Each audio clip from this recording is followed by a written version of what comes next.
bastante recurrente el Estamos tema religioso. muy atravesados Sí. por la religión y es así. No sé, ¿vos fuiste a escuela católica? No.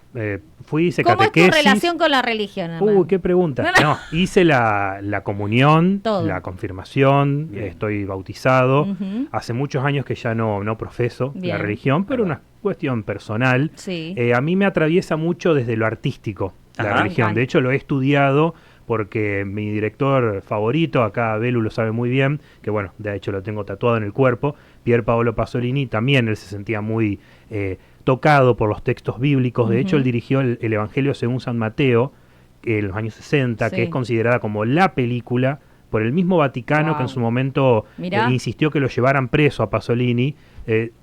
Terminó diciendo el mismo Vaticano que era la mejor película sobre la vida de Cristo. Y estas fechas, si bien yo no como pescado, Claro. no Sí, caigo sí, en esa sí. hipocresía de, bueno, tengo esta práctica, pero de alguna manera me siento como me considero un santo, Claro. pero sí es interesante para revisitar algunas obras Tal cual. artísticas, en este caso el Evangelio según San Mateo, la historia de Cristo revolucionario, Cristo zurdo, Cristo de izquierda, que va un poco en línea con lo que profesaba Pasolini, Ujú. el marxista, el Claro. rojo, y bueno, justamente esta idea de hay muchos momentos de la película, pero me queda ese, ¿no? Pongan la mejilla al enemigo, aquel que Tal los cual. defenestra, tienen que poner el otro lado. Eso, si lo diría hoy por hoy Cristo, creo que lo vuelven a crucificar, me Claro. parece a mí. Totalmente. Es interesante, una película muy buena, pero hay tantas otras. Algún día vamos a hablar de las. De una. El Hay que ranking. prepararla, tal cual. Una vez me criticaron porque yo recomendaba las películas más viejas de Cristo. No hay muchas películas que lo traten bien a Cristo en cuanto a cómo se lo adapta o cómo lo construye la imagen cinematográfica, porque recordemos que Cristo aparece en un centenar de películas bíblicas que en la década de los 50, de los 40, era una moneda corriente en Hollywood, Claro. pero siempre como un personaje, como un cameo más que nada. Sí. En Ben-Hur, en Los 10 Mandamientos. Pero Bueno, nunca ahondando, digamos, en... hay algunas que sí, pero sí. siempre Pero pocas. con una forma muy novelesca, Claro. muy dramatizada. Bueno, la Comercial. icónica de Claro.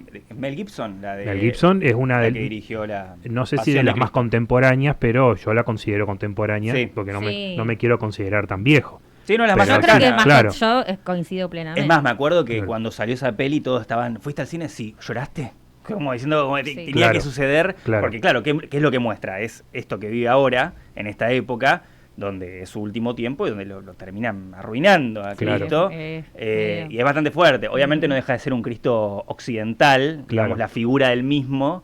Más cosa que, hegemónico. claro, Claro. unos ABS tremendos. Bien el de la estampita era. Sí, Era bien obvio. eso. Con el de la estampita pasa algo particular porque hay una miniserie muy famosa de Franco Sefirelli, que es un director de cine, bueno, que en su momento polémico, pero muy conocido, que realiza con Robert Powell una de las miniseries, Jesús de Nazaret se llama, y es una de las interpretaciones más conocidas, si se quiere, y sucede que su rostro, el actor, tenía una cara tan particular, sus Sí. ojos, cómo estaba caracterizado, especialmente en el último capítulo, que es cuando sucede la crucifixión, es que yo he visto en iglesias y he visto personas que van con la estampita del actor, No.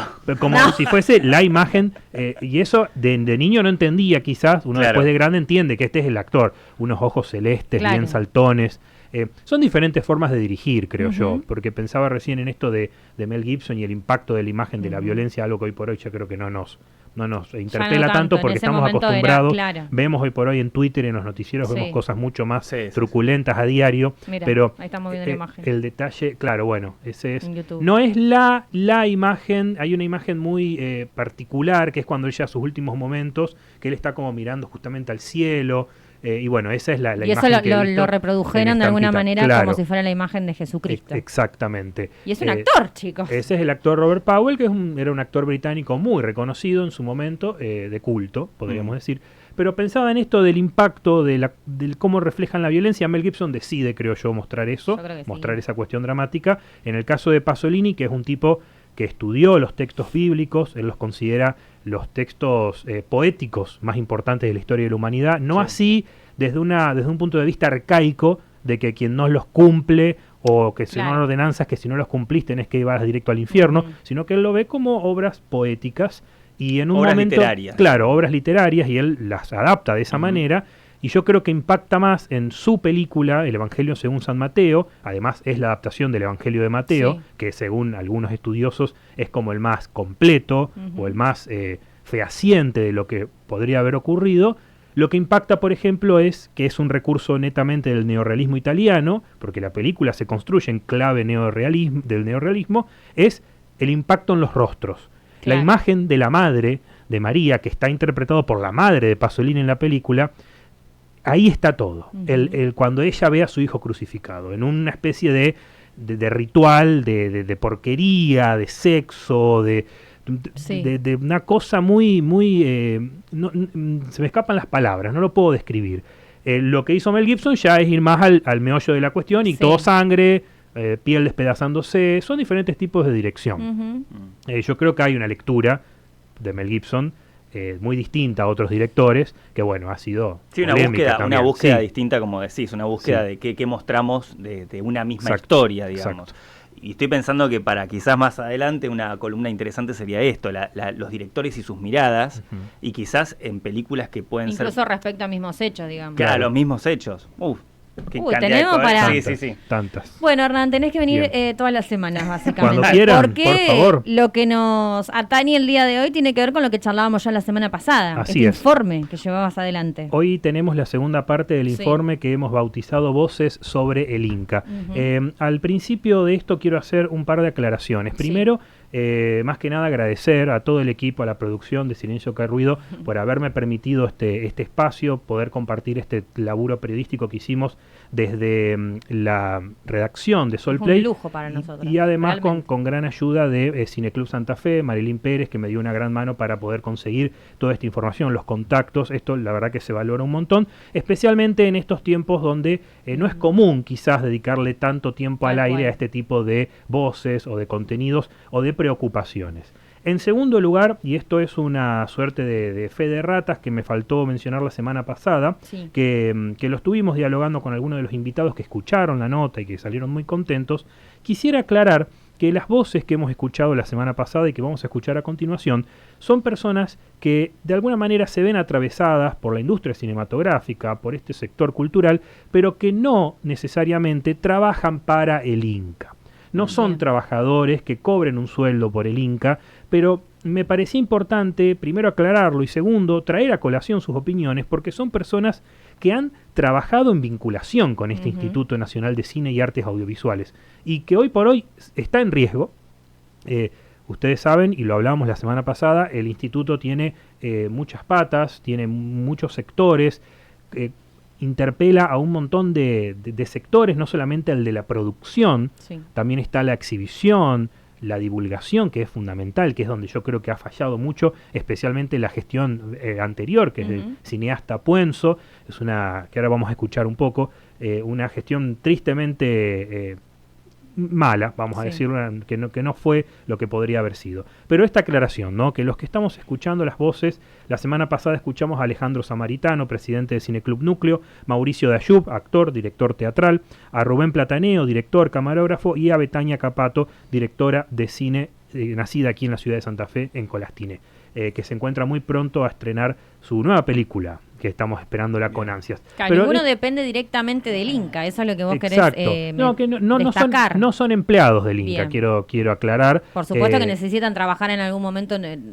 hasta indirectamente te diría, Claro. pero es necesario, digamos. Pero bueno, yo creo que quedaba súper claro. Además, Sí. Sí. mencionaban que se trataba de un organismo autárquico también. Exacto. Explicaban, e incluso, no, entiendo que ninguno habló con otro antes de mandar sus testimonios, pero había un montón de coincidencias respecto a cómo se manejaba la cuestión del Inca entre los mismos discursos que escuchábamos. Exacto.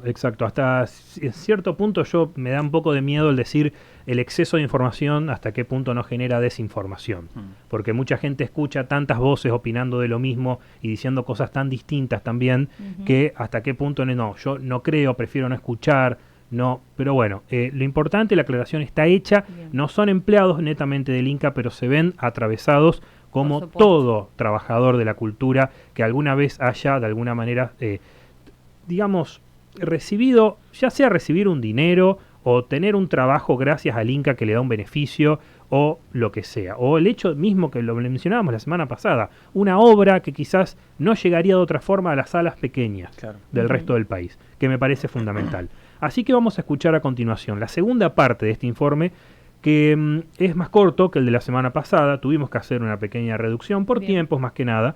Lo vamos a escuchar a Guillermo Arch. Él es presidente de Cineclub Santa Fe. Si alguna vez fueron a Cine América, seguramente se quedaron a dialogar con Guillermo en la boletería. Y también lo que ya habíamos adelantado la semana pasada, con Catalina Gianni, presidenta del Centro de Estudiantes de la ENERC, la Escuela Nacional de Experimentación y Realización Cinematográfica, que está en Buenos Aires y cuyas sedes en el interior del país están en riesgo. Escuchamos. Mi nombre es Guillermo Arch, yo soy presidente de Cineclub Santa Fe desde hace más de 12 años, aunque he vivido mi vida dentro del cine desde los 80, que participo de las comisiones de Cineclub y he hecho un montón de trabajos, casi todos los trabajos en el cine, desde proyectar, acomodar gente, vender entradas, de todo. Ahora se están viviendo, no sé si horas dramáticas, pero sí se pretende en algún punto tener un cambio de paradigma, ¿no? Lo que se ha desfinanciado del Inca es gran parte de lo que es la promoción de la realización de cine, ¿no? Todo lo que percibía el Inca, que en alguna medida se volcaba en un punto a la producción de cine, a la enseñanza de cine y a la organización de festivales, sobre todo el Festival de Mar del Plata. Hay que decir que en términos de exhibición el Inca nunca, salvo en los 80 y entre el 2005 y el 2016-17, nunca en lo que es la exhibición independiente de cine ha tenido un rol. De hecho, la gran etapa también del cine argentino, digamos, fue cuando el cine fue una industria realmente grande. Tal vez ahora lo sea más, pero en su momento lo era. En los 40 todavía no había instituto de cine. Y viene precedida esta presidencia por una presidencia desastrosa que fue la de Luis Puenzo. Para darte una idea, digamos, estamos como en el menemismo. Nosotros no recibimos controles del Instituto de Cine durante todos los 90 hasta el 2005, donde se retomaron, y desde el 2018 ha dejado de venir controles del instituto. Incluso te obligan a hacer tus propias entradas, con lo cual para los grandes jugadores es la legalización de todo, básicamente. El cine argentino fue muy importante en los 40, tal es la importancia que tenía, que llegó a ocupar el 37% de lo que se exhibía en toda Latinoamérica, razón por la cual hubo un lockout de material virgen desde los Estados Unidos para aquí, para la Argentina. ¿Qué quiero decir con esto? ¿Por qué traigo esto a colación? Frente a todo lo que se dijo, que el cine se autofinancia y demás, uno no puede dejar de ver estas cuestiones como un sesgo ideológico. Si uno quiere desfinanciar uno de los festivales clase A más importantes del mundo, hay 15 nada más, si uno quiere desfinanciar la educación pública de cine, y si uno quiere eliminar gran parte de la promoción del nuevo cine argentino, porque en general, digamos, los realizadores y las realizadoras se hacen pidiendo créditos y demás, lo que está haciendo es realmente un ataque a la cultura. Nos sorprende porque, por ejemplo, y esto yo creo que es un dato a tener en cuenta, no hay muchas películas que sostengan los puntos de vista ideológicos de la actual administración. Y si uno entiende que los pueblos tramitan y construyen su memoria a través del arte, más incluso que los manuales de historia, se entiende este formidable ataque a la cultura que se está llevando adelante. Porque no hay razones que asistan ese mismo pensamiento económico que se pretende decir. Digamos, si vos tenés una industria que trae divisas, ¿por qué la vas a desfinanciar? Entonces es una cuestión muy, muy, muy compleja, pero yo creo que es donde salta el sesgo ideológico que se tiene al tomarla ahora a la hora de tomar estas medidas. Y es muy preocupante. De todas maneras, creo que hay un movimiento organizado de resistencia frente a esto. Creo que también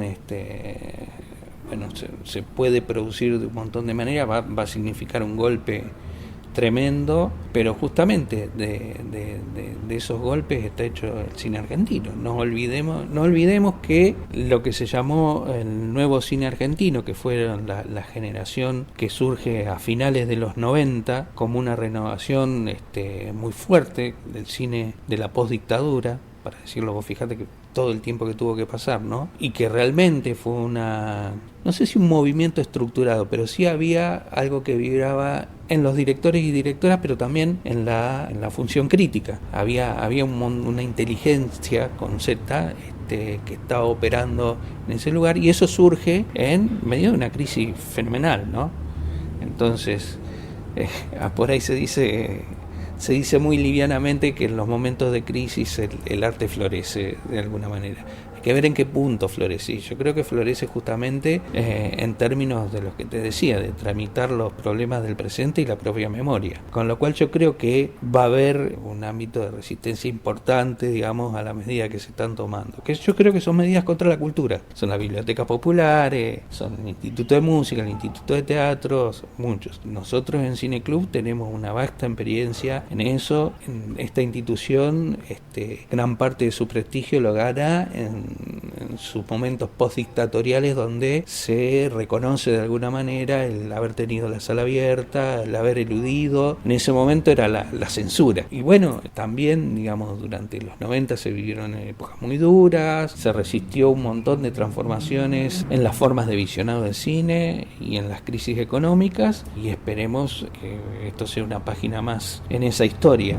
con sus pros, sus contras, y saliendo siempre transformados de alguna manera de estas situaciones. Bueno, mi nombre es Catalina Yani, soy presidenta del Centro de Estudiantes de la Escuela Nacional de Experimentación y Realización Cinematográfica. Bueno, en principal instancia es importante saber que asignaron como presidente a Carlos Luis Pirovano. Es un tipo que nos lo ha dicho a nosotros en la reunión, y lo ha dicho públicamente también, que viene por 4 meses. Él no tiene intenciones de quedarse 4 años. Viene por 4 meses a implementar lo que sería una política de ajuste, a iniciar un proceso de reorganización económica. Estas fueron exactamente sus palabras, para ver de qué manera se puede acomodar las cosas para que el Inca siga funcionando. Entendemos que no tiene intenciones de cerrar la escuela, sin embargo, a qué costo la escuela no quiere que se cierre, ¿no? Lo que sucede con las sedes es que él lo que pretende es que cada provincia en donde pertenece cada sede se haga responsable, se haga cargo de un porcentaje del sustento económico para que la sede continúe. Nosotros le preguntamos, en el caso de que esto no suceda y que cada provincia no pueda hacerse cargo, él nos dijo que en ese caso tendrá que cerrarse. También comentó que la apertura de las sedes en 2015, y luego en 2022 la de animación, que fueron un poco inoportunas, y no está tan de acuerdo con que se hayan abierto y se hayan inaugurado. Por ende, ya hay una opinión negativa de Pirovano para con las sedes, y está dispuesto a recortarlas. Después, ¿cómo nos interpela a nosotros como estudiantes específicamente todo lo que está ocurriendo? Se están sucediendo una serie de despidos masivos. Todos los días, todas las semanas hay despidos nuevos, tanto de la escuela como del Inca. Ya venían despidiendo a más de 2.000 trabajadores y trabajadoras del Inca. Esto es realmente un montón, y bueno, por supuesto que nos interpela principalmente porque son trabajadores y trabajadoras que de un día para el otro tuvieron el cese de contrato. Lo peor es eso también, ¿no? Lo cínico de Pirovano, que él no los considera despedidos, sino que los considera como ceses de contrato. Así que también hay una deshumanización completa. Son trabajadores y trabajadoras que un mes para el otro se quedaron sin trabajo, que su ingreso ya no lo tienen, lo cual nos parece terrible, pero aparte de eso, también son trabajadores que cumplían un rol fundamental en la escuela. Ahora que no los tenemos, la calidad educativa de la misma se realmente empeorada. En Secretaría Académica quedaron muy pocas personas, en Bedelía lo mismo, y realmente la escuela, no tenemos carpintero, no puede funcionar en estas condiciones, menos entendiendo que cada vez vamos a ser menos en la escuela. como estudiantes principalmente, me parece que lo importante es entender que por más de que estemos estudiando una carrera, estemos estudiando un terciario para formarnos como técnicos en la industria audiovisual nacional, realmente no sé si vamos a poder seguir haciéndolo por el hecho de que están desmantelando el Inca, lo están desfinanciando, están recortándolo y no sé para qué vamos a trabajar después, ¿no? Si nuestro instituto nacional deja de existir de forma un poco paulatina, ¿de qué vamos a trabajar? Eso me parece que es una pregunta muy importante. Aparte de que, bueno, nos están robando de alguna manera nuestra identidad cultural, nuestra identidad de cine nacional se ve profundamente amenazada por estas políticas de ajuste. También entendemos que no es un cierre o un desfinanciamiento repentino ni total. Es justamente mucho más cínico el proceso de, bueno, vamos a reorganizar la economía, vamos a provocar recortes por acá, por allá, y de a poco vamos a ir de alguna manera llevando al instituto a su límite para que inevitablemente, quizá en más o menos tiempo, termine por cerrarse. Eso es algo que nos dijo Pirovano, que nos dejó muy en claro que claramente encuentra un apoyo de ese 56% que los votaron. Esto nos lo dijo en una reunión, nos pareció muy interesante. Nos dijo, por cada tuit pidiendo que no cierren el Inca, tengo 40 pidiéndome motosierra, pidiéndome que cierre el Inca, ¿no? Y bueno, es también importante entender que ellos se manejan con ese aval de más de la mitad de la población, que en definitiva quizá no conocen en profundidad qué es el Inca, cómo funciona la NER, por qué es importante tener una cultura nacional, cómo forma eso una identidad, una impronta, y que claramente hay mucha gente que piensa que nosotros queremos hacer cine con sus impuestos, y la realidad es que no. A nosotros tenemos los nuestros y queremos hacer cine con nuestros recursos y poder también un poco, de alguna manera, devolver algo que nos dieron al poder acceder a una escuela de calidad y que sea pública. Por otro lado, Pirovano en la reunión dijo que no tenía intenciones de cerrar la escuela, pero también habló de un proceso de posible arancelamiento, comparando la escuela pública con escuelas de Chile y Estados Unidos. Dijo que para él quizá hay muchos estudiantes que pueden pagarse el terciario y que no estaría mal pensar en una metodología de aranceles y otorgar determinadas becas. Entonces nosotros ante esa propuesta le dijimos, bueno, eso es privatización, es privatización absoluta. Y él nos dijo que no iba a hacer eso, que era una idea quizá, pero que no tenía pensado implementarla. Ante eso nos encontramos como estudiantes, somos muy conscientes de lo que tenemos enfrente y me parece que estamos realmente muy unidos y unidas y entendemos por qué es importante defender nuestro cine nacional, nuestra educación pública y nuestra cultura, y vamos a seguir haciéndolo hasta las últimas consecuencias, y eso nos parece importante que se sepa y que se releve a donde tenga que hacerse, ¿no? Bueno, tremendo. Contundente. Sí. Lo que hemos intentado hacer, tanto con la primera parte del informe como con esta segunda, es ofrecer un pantallazo muy general, porque a pesar de que se ha hablado de todo, ha sido muy general, es muy complejo el ámbito, el panorama. Lo que yo quisiera dejar como una suerte de conclusión es que nunca se queden con una sola fuente. Busquen, lean, consulten, vayan a su cine local, que probablemente, si no es una cadena multinacional, probablemente sea un espacio Inca. Hablen con las personas que saben, que tienen cerca, que han hecho cine o que se ven interpeladas por esto, y van a tener un poco más de información sobre lo que está ocurriendo realmente o sobre lo que puede ocurrir. Recién escuchábamos a Guillermo Arch, que él forma parte de la comisión directiva, él es el presidente de Cineclub Santa Fe, y él, bueno, hacía, como bien escucharon, una relación bastante negativa de lo que fue la gestión de Luis Puenzo.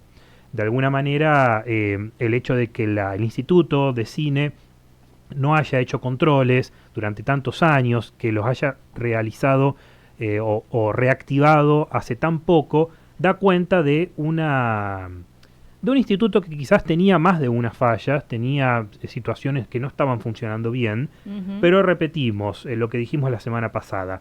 El cerrar el aniquilar, el censurar, rara vez es la solución si es que no lo es directamente, porque no lo es. Eso que estás mencionando, Hernán, me parece que se traslada a un montón de otros ámbitos, donde se Seguro. ha hablado de que ha habido ministerios que seguramente no estaban funcionando de la mejor manera. Lo que por ahí se podría cuestionar es por qué se ve como la mejor solución o la única posible solución a una falla el hecho de cerrarlo. Claro. Pareciera que no hay grises, ¿no? O a todo nada, o blanco Sí. o negro. Cuando probablemente hacer que funcione de la mejor manera, buscar la calidad, digamos, respecto a la eficacia, respecto a eso, podría ser, qué sé yo, un poco más viable, tal vez. Y acá lo que veo también es que es un poco, y creo que es como más, no sé si decir más dañino que cortar algo de lleno, que es como a cuentagotas, ¿me entendés? Es como vamos sacando de a poco y uno siendo parte de esto ves el final a lo lejos y decís, estamos yendo ahí y la estamos sufriendo hasta llegar hasta ahí, ¿me entendés? No digo que una sea mejor que otra, digo, o que corten de lleno. Sí, que Claro, además, sí, sí. O sea, además la es- tortura o sea, como de contaba- hacerlo paulatinamente. Claro, o sea, esto que la escuela de cine que van echando gente de a poco, no te dicen nada, no te dicen, bueno, el plan para llegar a algo es esto, esto y esto y esto. Entonces, la incertidumbre misma es una mierda, o sea, porque no realmente, porque digo, uno Sí, lo sí. ve, quizás seguramente todos o fuimos echados de algún lado o en todo caso tuvimos un familiar que fue despedido. Hay situaciones que por ahí pasan en empresas, y esto hablo desde el ámbito privado por lo general, que es que van rajando gente que está alrededor tuyo. Cada vez la oficina está cada vez más vacía. Terrorismo. Entonces hay una sensación de mierda que es, me va a tocar a mí en algún momento me llega el telegrama, y lo peor de todo es que no es que hay una explicación que dicen, no chicos, la situación es esta, está en quiebra por esto y esto y esto, este es el problema, y o sea, no hay eso. Entonces es todo una cagada. Y más allá del tema puestos de trabajo, que creo que es una de las Sí, aristas sí. de todo, porque en un momento esta representante del centro de estudiantes lo que mencionaba es tampoco a futuro, ¿me entendés? Ahí, primero el hecho de no llamar, ella mencionaba esto de que quieren arancelar la educación que tiene que ver con el cine, ¿no? Bueno, eso es educación privada. No es para llamarlo así, pero primero eso de no llamar a las cosas por su nombre, porque Claro. claramente Sí. es Bueno, y eso genera privatizarlo. incertidumbre, Por porque supuesto. decís, Pero después a futuro, porque ves justamente que el Inca se le pone cada vez más palos en la rueda, decís, ¿para qué me voy a formar en algo que encima que va a pasar a ser arancelado con todo lo que eso implica?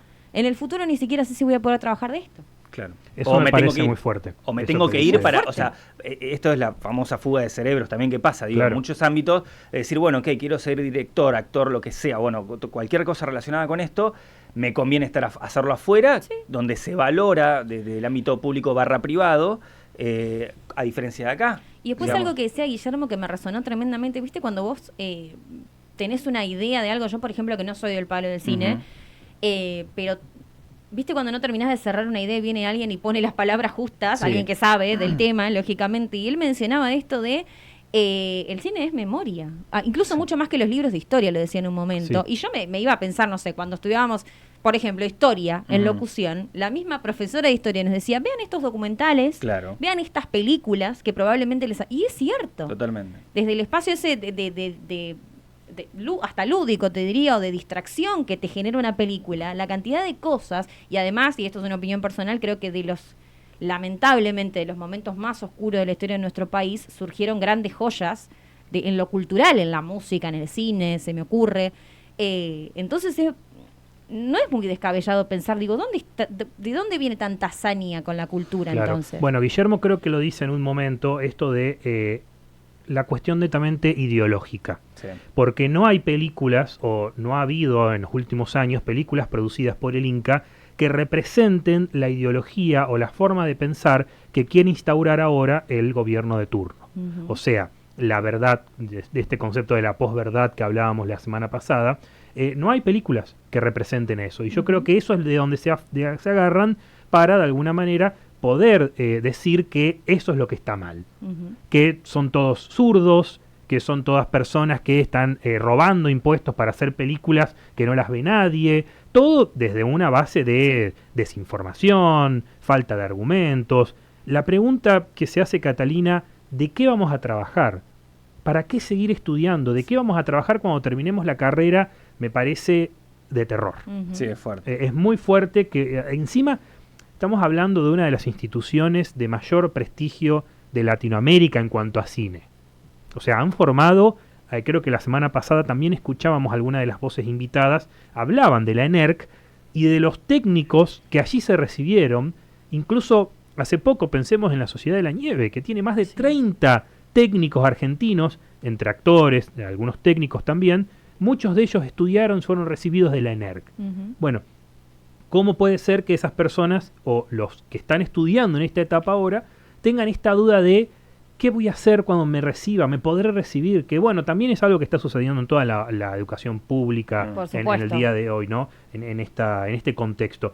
Pero bueno, no deja de preocupar. Me contaba fuera del aire que en realidad no lo pudimos incluir en el informe por una cuestión de tiempos, Catalina, que en las sedes de la ENERC, o sea, las sedes que están ubicadas en el interior del país, ya han iniciado las clases a distancia, porque les han recortado los presupuestos y generalmente desde la ENERC en Buenos Aires se enviaban a los profesores, se les pagaban viáticos y estadías, y como ya eso no se puede costear más, han iniciado las clases a la distancia, con todo lo que eso implica.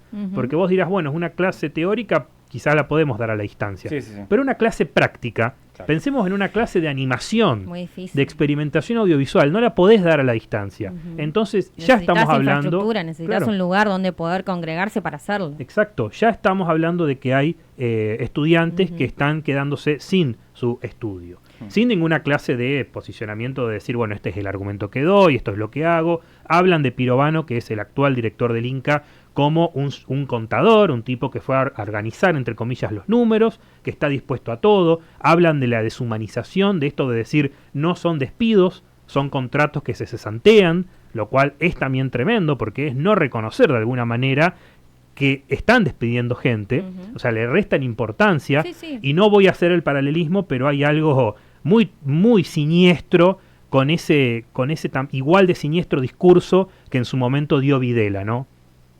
Por supuesto. No son desaparecidos, no están. Claro. No son muertos. Son cesanteados. No están. Sí. Así que no son un problema.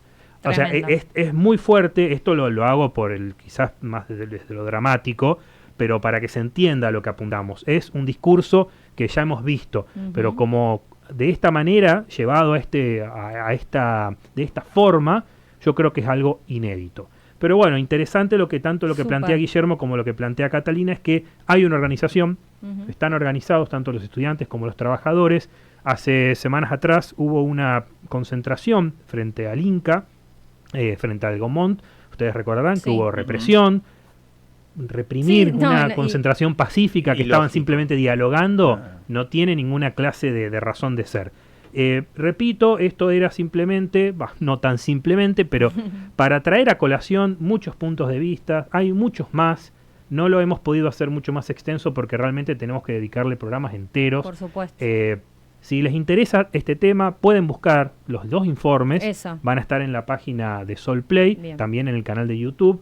Y bueno, no dejen de leer la sección de cultura y eventos de la web de Sol Play, porque allí también va a estar traducido esto al formato gráfico. Gracias, Hernán. Impecable, como siempre. Y la verdad que sí, podríamos hacer programas enteros. Así que bueno, el compromiso es seguir con esto. Tal cual, sobre todo porque es una problemática que no se termina ahora que ya hicimos el informe, sino que esto fue voces de la semana pasada. O sea, ya esta semana han pasado otras cosas, se prevén que a partir del miércoles haya alguna que otra novedad. Recordemos la semana pasada Alejandro Samaritano de alguna forma nos adelantaba, yo después lo busqué, no vi otro medio que levantara la información. Aparentemente el Gaumont va a seguir funcionando, este cine histórico que está muy cerca del Congreso en Buenos Aires, va a seguir funcionando por ahora, pero ¿a qué costo? Si se despide gente, si de repente de una planta de 20, 30, 40, 50 empleados hay uno o dos, realmente las actividades van a mermar. Y esto preocupa, porque si uno sigue en las redes sociales del Gaumont, los estrenos a diario siguen, y esa actividad es muy difícil de frenar. Claro. Pero hay algo que se esconde detrás, que es lo humano, o sea, la gente que se está quedando sin empleo. Exacto. Por supuesto. Y eso preocupa. Así que bueno, muchas gracias. Hernán. Gracias. Impecable. Bueno, todo este informe que, como bien lo mencionaba Hernán Secato, lo pueden encontrar en solplay915.com.ar. Allí está todo lo gráfico, y también en nuestro canal de YouTube, Solplay 91.5. Pueden revivir, y bueno, eso es lo importante, que tengamos las herramientas para de mínima escuchar todas las voces, y después cada uno sacará sus propias conclusiones.